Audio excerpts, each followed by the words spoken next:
ആകാശത്തിലെ മിന്നിത്തിളങ്ങുന്ന നക്ഷത്രങ്ങൾക്ക് കീഴിൽ അലങ്കാര വിളക്കുകളുടെ പ്രഭയിൽ മിന്നിത്തിളങ്ങിയ സംഗീതരാവ്.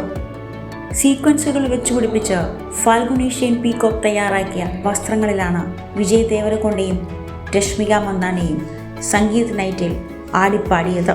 അടുത്ത സുഹൃത്തുക്കളും കുടുംബവും അവർക്കായി ഒരുക്കിയ സർപ്രൈസുകൾ ആഘോഷിച്ചത്. വിവാഹത്തിന് പരമ്പരാഗത സ്വർണ്ണാഭരണങ്ങൾ തിരഞ്ഞെടുത്ത താരങ്ങൾ സംഗീത് നൈറ്റിൽ വസ്ത്രത്തിനനുസരിച്ചുള്ള വജ്രാഭരണങ്ങളാണ് അണിഞ്ഞത്.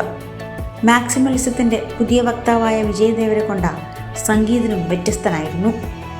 മരതക പെൻഡൻ്റുള്ള വലിയ രത്നമാല ധരിച്ചാണ് വിജയ് തൻ്റെ തിളക്കം കൂട്ടിയത്. ചിരിച്ച് ചിരിച്ച് കണ്ണു നിറഞ്ഞ് നൃത്തം ചെയ്ത് കാലുകൾ തളർന്ന അതിമനോഹരമായ രാത്രി. അങ്ങനെയാണ് ചിത്രങ്ങൾ പങ്കുവച്ചുകൊണ്ട് വിജയും രശ്മികയും കുറിച്ചത്.